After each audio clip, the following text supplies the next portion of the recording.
Sure, this makes sense. It says here that a psychologist explained why 90s kids think differently than Gen Z. The games you played as a kid literally rewired your brain. And here is what changed. Okay.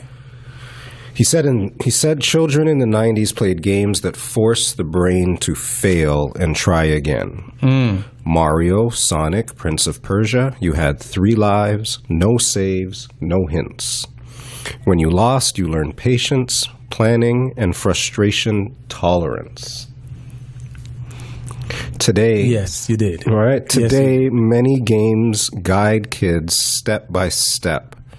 Auto-save every 10 seconds and remove real challenge.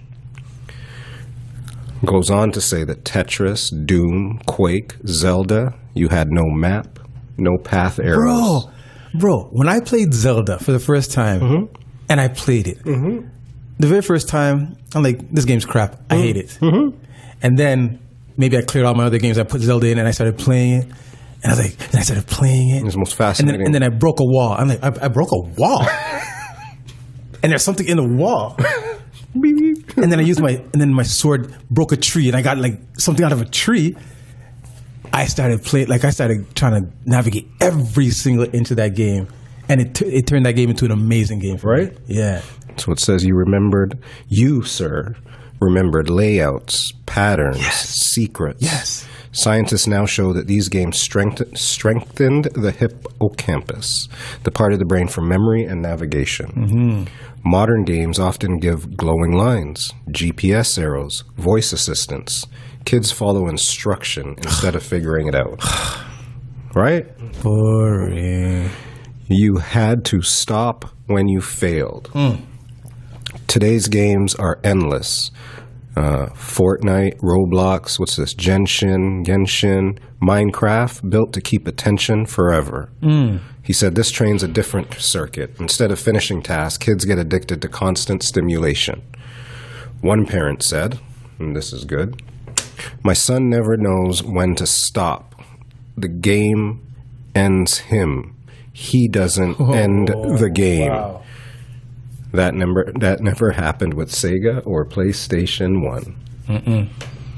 Wow. So this brings back a lot of memories, right? Did you play any of these games? Sega Mega Drive, there is, what do you call it? Mortal Kombat, Tetris, and all of those things, right? There were games that actually inspired creativity. I like something that he said.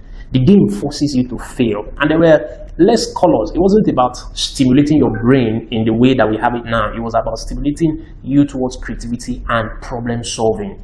You were forced to fail. You see that lesson in failure, where you have only 3 lives. No matter what you do, the game will end after your 3 lives are finished. But these ones that is endless and all of that, it just helps us to see the stark difference between where we're coming from and what we have today and how we are parenting to these children. I was talking with somebody in the office, one of my team members, and I said, I saw this research that stated the Gen Z is the first generation in the history of mankind to be less intelligent than their parents. That never happened before.